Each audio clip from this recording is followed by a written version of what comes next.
What happens when ordinary people become unlikely heroes overnight?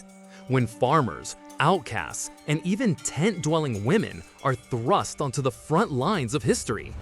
The book of Judges tells the story of a nation caught between promise and peril, where each savior arrived in a moment of desperation, and each left a legacy that still speaks to us today. Stay with me, because you're about to meet dreamers and destroyers, miracles and mistakes, faith and failure, all woven into a tapestry that challenges us to ask, how would we answer the call? After the death of Joshua, Israel stood leaderless. 12 tribes scattered across the land, trying to settle in Canaan. No central government, no king, no lasting peace. Instead, there was a pattern, one that repeated itself over and over. Israel would turn away from God. Their enemies would rise up.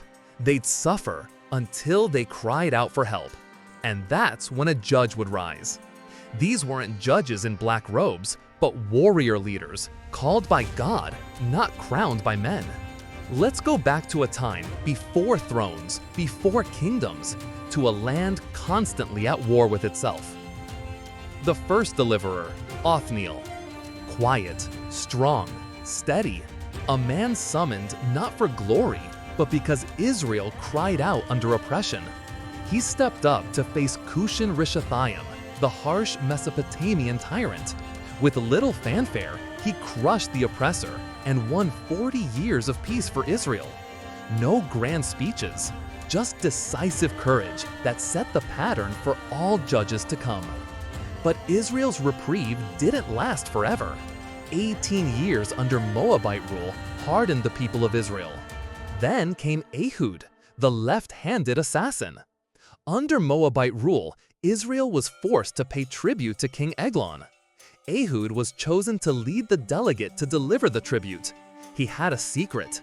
He was left-handed, a rarity in his time. That small detail gave him the perfect cover. Hidden beneath his clothes was a double-edged dagger.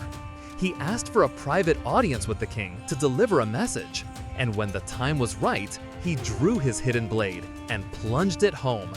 The king's palace erupted in chaos, and Ehud slipped away and blew the horn that rallied the tribes of Israel to vanquish their oppressors. 80 years of peace followed. Deborah. Most ancient cultures didn't look to women for leadership, but Israel's third judge was different.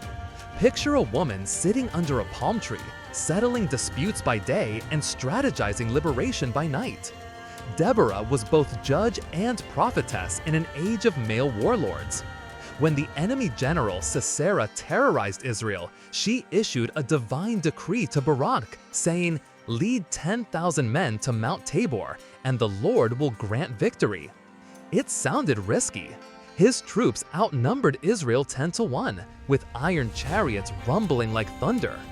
Barak hesitated. He wouldn't go without her. So Deborah went with him.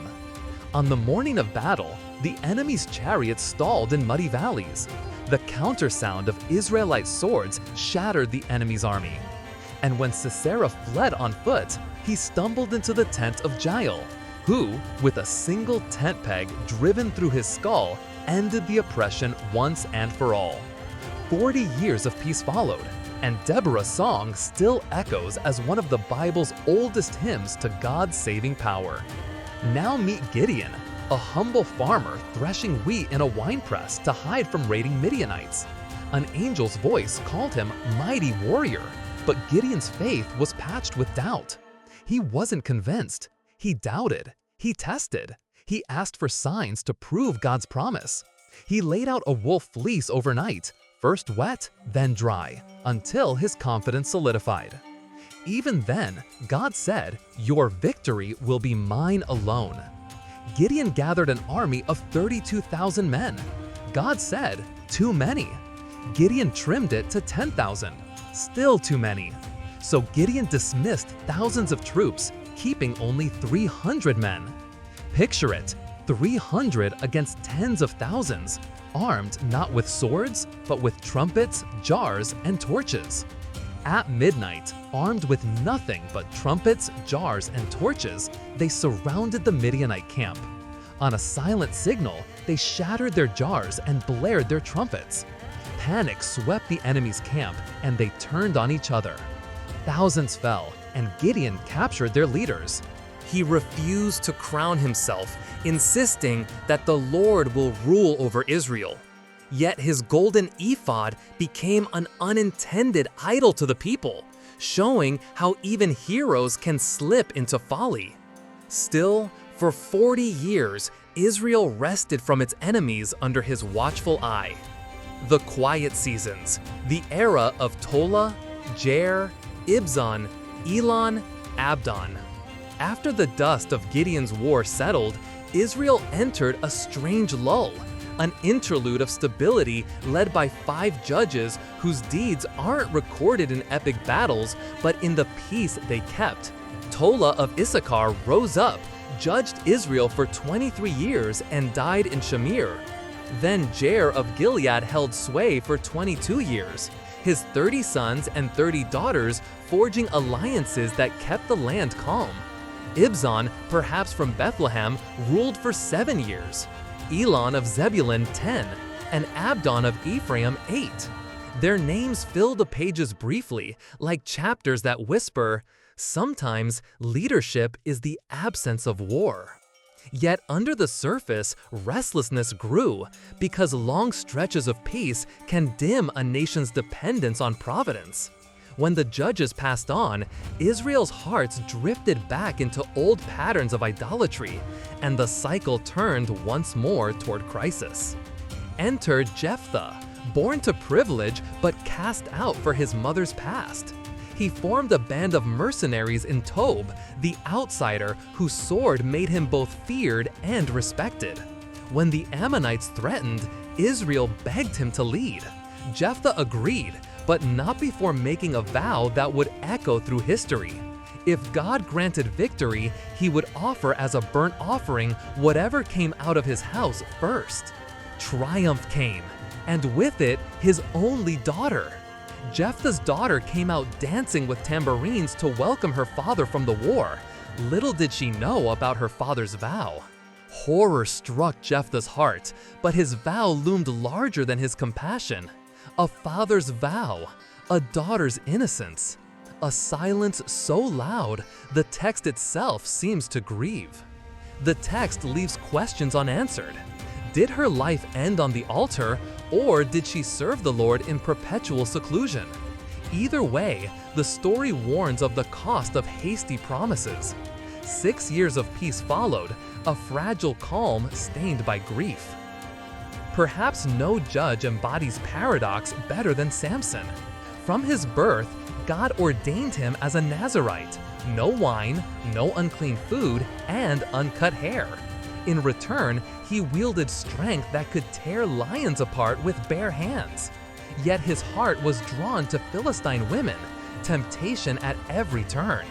Time after time, he broke his vows, gave in to temptation, and played with danger. He married a Philistine woman, then burned the fields of his wife's people in revenge for deceiving him. He slew 1,000 Philistine men with a donkey's jawbone when they came to arrest him. He even carried the gates of Gaza off its walls as a show of strength when the enemy besieged him. And then came Delilah, the woman whose questions were as sharp as any blade. After 7 attempts, she finally discovered the secret of his strength, his hair. While he slept, she shaved off his hair and his power drained away. Bound and blinded, Samson was paraded in Dagon's temple. As the crowd roared, he prayed, "Remember me, Lord." With a final heave, he collapsed 2 central pillars, killing himself and thousands of Philistines, killing more in death than in life. His life was a study in gifts squandered and redemption seized at the last moment. From priest to prophet, Eli and Samuel. The era of judges ends not with a sword, but with a spiritual decline. Eli, the aged high priest at Shiloh, judged Israel for 40 years while raising Samuel, whose mother Hannah dedicated him to the Lord. Eli's sons, Hophni and Phinehas, abused the priesthood, leading to Israel's defeat, the loss of the ark, and Eli's own death by a broken neck.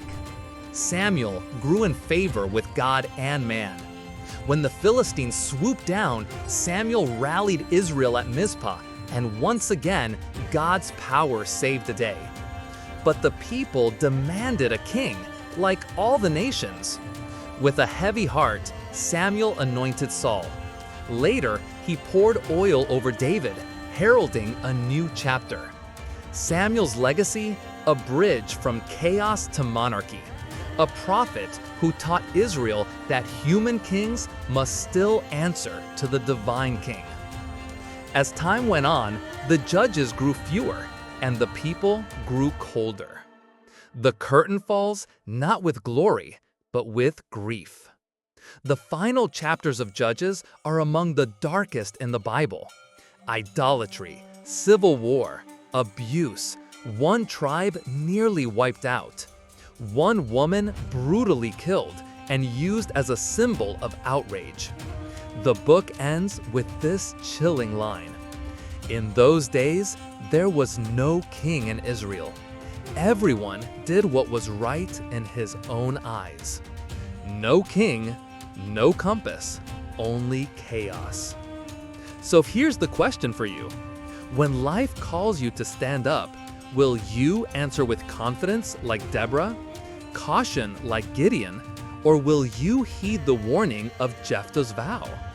Let me know in the comments whose story hit home the most. Because in the end, every one of us faces our own judge moment, and how we respond can change not just our life, but the course of history itself. If this journey through the book of Judges spoke to you, if you felt the weight, the wonder, and the warning, don't let it end here. Subscribe for more stories that stir your soul and challenge your faith. And hit the bell so you never miss when history speaks again.